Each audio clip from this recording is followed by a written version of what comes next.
Who dat? What up, everybody? How about your New Orleans Saints? Oh my God. Y'all know there ain't nobody more surprised in the world right now than me, than the start the Saints have had. But I know there's many of you who feel the exact same way. Not only 2-0, but the manner in which they have gone 2-0 is nothing short of stunning. So what an amazing way to start. By the way, where are we going? To the mall. It's a victorious car ride. Hey, who played football today? Saints. The Saints. Who won football today? LSU. LSU won yesterday. Who won today? What do we say when the Saints are playing? Who dat? Good job. Who dat? Who dat is right. Yes, Club Ruckus. Notice there. Drew did call it. If you're watching Morning Scone today, Drew did pick the Saints to win. I don't think he even knows what football is, but he did pick them to win. Let's ride. What a day. 47-10 a week ago, you beat the Carolina Panthers. You were darn near perfect in every phase. Offense, defense, remember even special teams, you blocked a punt. Pretty electric returns as well. I mean, you were Groupie was 4 for 4, 2 of 50 plus. You were perfect in all three phases a week ago. And the question a lot of people asked all week was that success more of a product of Carolina being really bad, or is New Orleans a legitimate contender? And we knew what would happen, or we knew you would get a better sense of that based on what happened in Dallas, because you're talking about a team that last week went to Cleveland, who was the best team defensively in the NFL a year ago, and absolutely put it on the Browns up in Cleveland. And for the New Orleans Saints to go out today against Dallas and win that game 44-19, to score your first 6 possessions of the ball game was just, it was just oppressive. And it wasn't just, impressive, yes, but it was oppressive, what they just did to Dallas. And it wasn't even just on offense, defensively too. I know Dak Prescott threw for a lot of yards, but y'all, think about the opening sequence of this football game. And this is where you have to be so encouraged. Just look at the opening sequence. The Saints got the ball to start the game, and now back-to-back weeks they've produced opening drive touchdowns. And that opening drive touchdown was a methodical play. It was 7 plays, 70 yards, right down the field. Good run a mix of run pass. Kamara gets in the end zone for the first touchdown. Of course, Olave had the big play downfield. Kamara gets in the end zone, and you're up 7-0. Dallas gets the ball. They start moving it down the field a little bit, but the defense came up with the stop and forced a field goal, which is exactly what you got to do, man. It's the NFL. Dallas is a good team. I know they're without Jake Ferguson, but you still got CeeDee Lamb and Brandon Cooks and Dak Prescott, and that's a good team. They've been really good at home. And you hold them to a field goal there, and then you get the ball back, and boom, first play, over the top, Rashid Shaheed. Hi, Drew. 70 yards. Second week in a row, Shaheed has hit the deep shot from Derek Carr. I love Clint Kubiak. Tom Brady called it on the broadcast. I thought Brady was good, by the way. Tom Brady called it. Run left, run right, run left, run right, take your deep shot. And later, when he said that in the second half, what was the sequence? Run left, run right, run left, run right. The deep shot was to Foster Moreau, which was a touchdown that ultimately got called back as Cesar Ruiz just drifted downfield, just got lost his positioning. I hate that. A veteran player like Ruiz, you got to be more mindful of where you are on the field. It took a touchdown off the board for Foster Moreau. It had nothing to do with the play. Ruiz just drifting literally had nothing to do with the result of that play. But the point is, you saw what the Saints were able to do, and Brady called it. You run left, you run right, you run left, you run right, you take your shot. And they did it, and they did it successfully. What can you say about the day Alvin Kamara had? He is tailor-made for this offense. I think everybody who was hoping I'm going to credit Ross Jackson. I might have told y'all this last week when we were doing our post game. I'm going to credit Ross Jackson because it was Ross who said it when he was out in California and he was doing our Saints training camp updates for us all throughout training camp.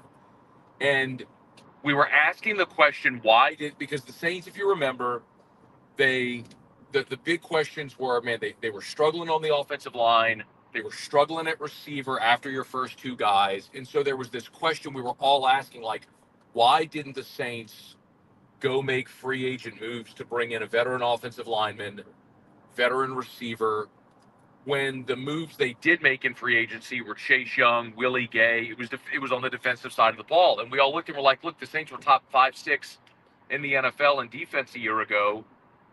That's not where you need to supplement. You need to go supplement offensively. And so I asked Ross about this, and his point was, it was such a good, I need to go pull the audio. It was such a good point. He said, I think the Saints are banking on the fact that their personnel is good enough offensively. What they really missed was the play caller, and that Clint Kubiak is actually their free agent acquisition, for lack of a better way to put it.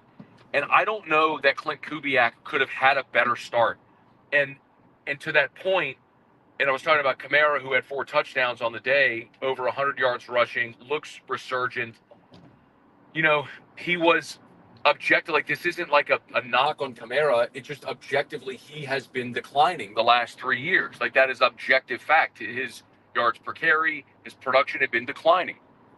And so the hope was that maybe Kamara could be in this offense what McCaffrey was with Shanahan and Kubiak in San Francisco when he overcame his injuries late. Carolina, went to San Francisco, and has been awesome.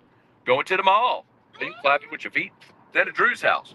So, I mean, through 2 games, it's hard to argue against that. Go see mommy. So it's hard to argue against him. And Kamara has been awesome through 2 weeks. Even Jamal Williams, who, remember, a year ago, you got him from Detroit, where he had led the NFL in rushing touchdowns. His only rushing touchdown a year ago was that one when Jameis called his own play in the last game against Atlanta that caused a big controversy. Williams got in the end zone last week. He ran hard today. Chris Olave and Shaheed were great.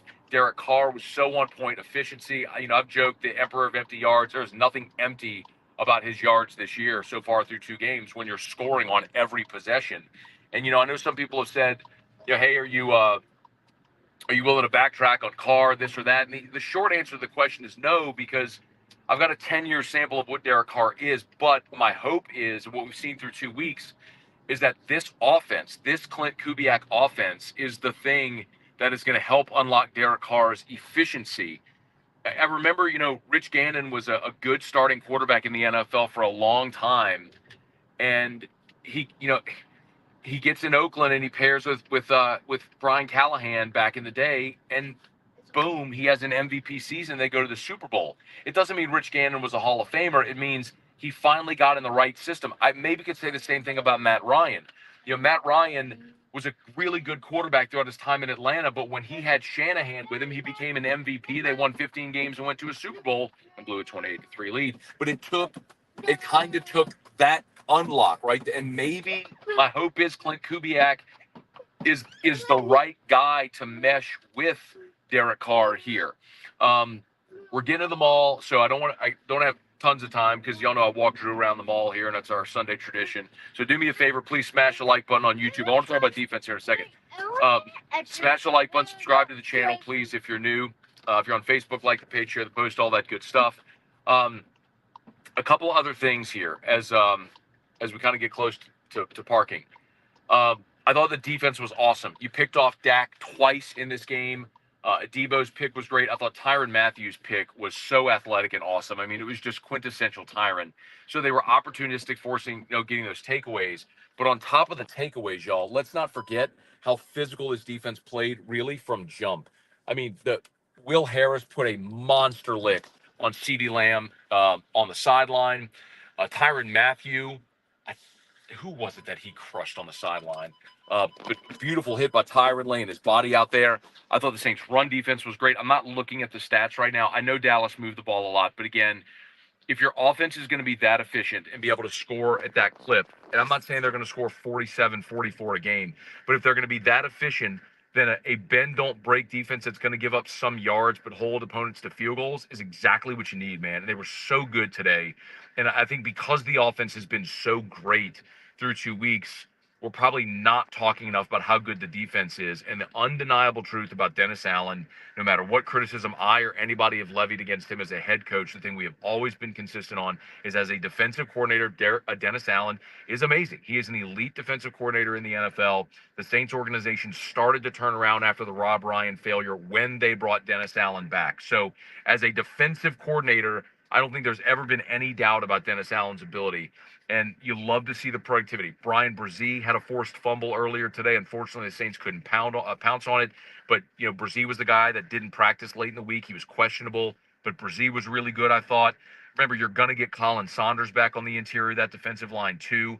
And by the way, you did this today without Marshawn Lattimore. You went and faced CeeDee Lamb and Brandon Cooks and Dak in that offense without your best all-pro cornerback. So, I mean, look, when you win 44-19 at any level, let alone the NFL, there just ain't a lot to complain about, man. They were awesome today, and you really hope they can keep it going. Y'all, when I look big picture, one more big picture thing here.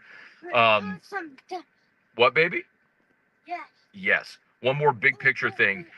When we were talking about the schedule and how it laid out, we looked at these first 7 games, and my thought was if you could be 4-3 through 7, you'd be in a great spot. You beat Carolina was the one you had to get. And then I assumed many of us thought they were a touchdown dog on the road in Dallas. Were Dallas so good they lose this one? I looked at the next 2 and said, okay, you're going to have the Eagles and you're going to have Atlanta. And while that's not easy, Eagles are at home, Atlanta's on the road, but they certainly struggled week 1. We'll see how they do on Monday Night Football against Philly, nonetheless. If you could get one of those, the thought was, look, you're not going to win at Kansas City, but you have a chance to beat Tampa, to beat Denver on a short week at home. And the thought was, man, if you could get through week 7 at 4-3, you could set yourself up in the second half to make a run. And to be 2-0 right now is better than I thought they'd be. I thought they'd be 1-1 right now. I thought they would have beaten Carolina, lost to Dallas. Not only are they 2-0, but the manner in which they've gotten to 2-0 is incredible. And you just start to do the math. Look, it's an NFL season. Even the best teams ever lose games. So, there's going to be pitfalls, but it's more about what you were seeing replicable. And so, for me, the one big thing I'll take away, as good as this offense has been, the one thing I'm curious to see is as you put more film out there of what Clint Kubiak wants to do with this offense, how do you see defenses adjust? That's the name of the game in the NFL. You are constantly adjusting and evolving. So the Saints have been awesome through 2 weeks. Dallas clearly had no plan. Mike Zimmer had no plan whatsoever for how to stop Clint Kubiak's offense. Clint Kubiak ran circles today around Mike Zimmer, and that's an impressive thing to do. But you got some big challenges ahead. Philadelphia is a team that's a trendy pick to get back to the Super Bowl in the NFC. You got to go on the road to Atlanta, where they've spent a lot of draft capital on the defensive side of the ball, including Dallas Turner. So we'll see how teams adjust to New Orleans, and in turn how Kubiak then adjusts to them. But look at San Francisco. I don't know if that game's gone final yet, but San Francisco was so good in their opener, and now against Minnesota today, they were losing last I saw. I don't know if they lost. Someone might post a comment there, but you know what I mean. It's like you are.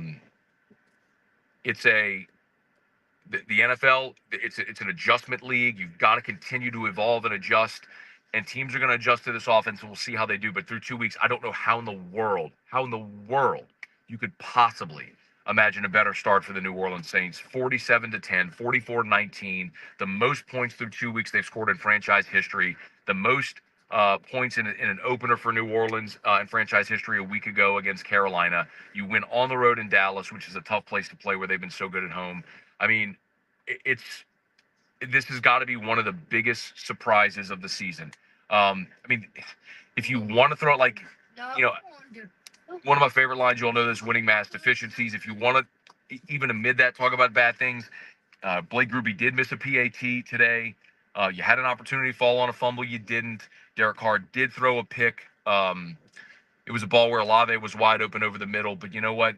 In a different game, in a closer game, maybe those cost you. But when you're up 44 and you win 44-19, it didn't cost you today. So you don't want to harp on the little things. You want to fix the little things in practice and continue to keep getting better and better. But, man, an incredible start to the season, 2-0 for the Saints. Who dat? Shout out Parrish Construction and Roofing, parrishbuilt.com. Y'all do us a solid. If you had any issues with Francine, let us help you out. Parish Construction and Roofing. Visit parishbuilt.com. As a matter of fact, I'll go ahead and post Parish in the chat, but parishbuilt.com, parishbuilt.com. Okay, y'all, I'm going to take Drew. We're going to go walk around the mall in his Drew Brees jersey. Go walk around the mall. Have a great Sunday, everybody. Much love. Who dat? Great start, 2-0. Keep it rolling next week at home against Philly. Y'all be great. Smash the like button. Please subscribe to the channel. Facebook, like the page, share the post. Who dat? Y'all have a great one. Peace.